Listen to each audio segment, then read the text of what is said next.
किस पर्पज से आज आपने जो है यहाँ एक प्रेस कॉन्फ्रेंस का आयोजन किया? देखिए, आज की जो प्रेस कॉन्फ्रेंस है उसका जो मेन मुद्दा है वो अलीगढ़ के सांसद सतीश गौतम जी जो हैं, उन्होंने बेहद अभद्र भाषा का इस्तेमाल किया है। ठीक है, उन्होंने कहा है कि होली जो रोकेगा उसको जो है ऊपर पहुंचा दिया जाएगा, है ना। ये गली के गुंडों वाली भाषा है। ये मतलब एक सांसद एक जनप्रतिनिधि के ऊपर बिल्कुल जेब नहीं देती है।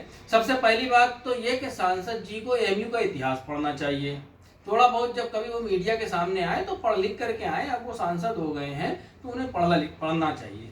ठीक है, कि एएमयू में हमेशा से हर त्योहार जो है वो मनाया जाता है। होली अपने स्टूडेंट्स आपस में खेलते हैं, उसके लिए भारतीय जनता पार्टी को किसी तरीके की जो है उसकी ज़रूरत नहीं है, इवेंट क्रिएट करने की ज़रूरत नहीं है। छात्र छात्राएं सब आपस में अपने आप होली खेलते हैं, दीपावली का यहाँ पे होता है, पर सेवैयाँ खाते हैं, ईद का त्यौहार है, अभी आप आइए सेवैयाँ खिलाई जाएंगी। जिस तरीके से छात्रों द्वारा मांग की गई थी तो विश्वविद्यालय ने परमिशन क्यों देखिए, नहीं दी? ये भाजपा की प्लांटेड मांग कराई गई थी। इसके लिए परमिशन की कभी कोई जरूरत नहीं होती। इससे पहले भी यूनिवर्सिटी चल रही है, यहीं पे हिंदू छात्र भी पढ़ते रहे हैं। ऐसा भी नहीं ये पहली बार जो है हिंदू छात्र यहाँ पर आए हैं पढ़ने के लिए। सालों से जो है ये सब परंपराएं चलती आई हैं। तो अब ऐसा क्या होगा जो विश्वविद्यालय प्रशासन की ओर से बयान जारी करना पड़ा और कहना पड़ा कि एनआरसी में जो है 13 और 14 तारीख को होली का त्योहार मनाया जा सकता है? देखिए, इसमें उन्होंने एक इवेंट क्रिएट करने की कोशिश किया था, तो उसके लिए वो एएमयू प्रशासन ने क्या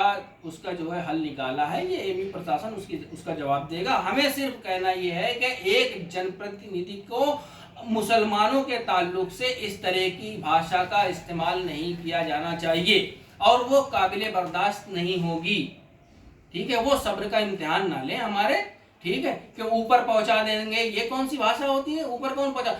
इसकी शुरुआत देखिए कहां से हुई थी। योगी जी ने जब से जो है इस तरीके की भाषा विधानसभा में इस्तेमाल करना शुरू किया है, कटमुल्ला है और मुल्ला है, इस तरीके की भाषाओं का इस्तेमाल जो है इन्होंने योगी जी ने मुख्यमंत्री रहते हुए इस्तेमाल करना शुरू किया है। तो उनके नीचे के लोगों को ये पता चल गया है कि अब जाहिर सी बात है यही भाषाएं जो है वो विधानसभा में बोली जाएंगी, यही आम जबान में, सांसद में, पार्लियामेंट में यही भाषाओं का इस्तेमाल। तो जिस तरीके का बयान सामने आया सांसद जी का, जिसका आप जिक्र कर रहे हैं, तो परचम पार्टी की ओर से क्या? देखिए, परचम पार्टी ऑफ इंडिया इसके खिलाफ जो है राष्ट्रपति को ज्ञापन देगी, जिलाधिकारी के महोदय के माध्यम से राज्यपाल को ज्ञापन देगी, जिलाधिकारी महोदय के माध्यम से, कि इस तरीके की भाषा पर जो है कोई ना कोई लगाम लगानी फौरी तौर पे जरूरत है। क्योंकि सांसद जी को ये बात बहुत कान खोल करके समझ लेना चाहिए, सुन लेना चाहिए, समझ लेना चाहिए। आप तमाम पत्रकार बंधुओं के माध्यम से हम ये बात पहुंचाना चाहते हैं कि वो हिंदुस्तान जो है ये किसी के बाप की जागीर नहीं है। हिंदुस्तान सबका है। इसके आज़ादी में, इसके विश्व में सबका खून शामिल है। वो पूरे स्वतंत्रता संग्राम का जो आंदोलन है उसके बारे में पढ़ें, आज़ादी की लड़ाई के बारे में पढ़ें। समझ रहे, जितना हिंदुस्तान हिंदुओं का है उतना ही मुसलमानों का है, उतना ही सिखों का है। तो ये बात तो जहन से निकाल दें कि अलीगढ़ मुस्लिम यूनिवर्सिटी को सामने रख करके मुसलमानों और इस्लाम पे वो वार कर सकते हैं, ये काबिल बर्दाश्त नहीं होगा कभी भी।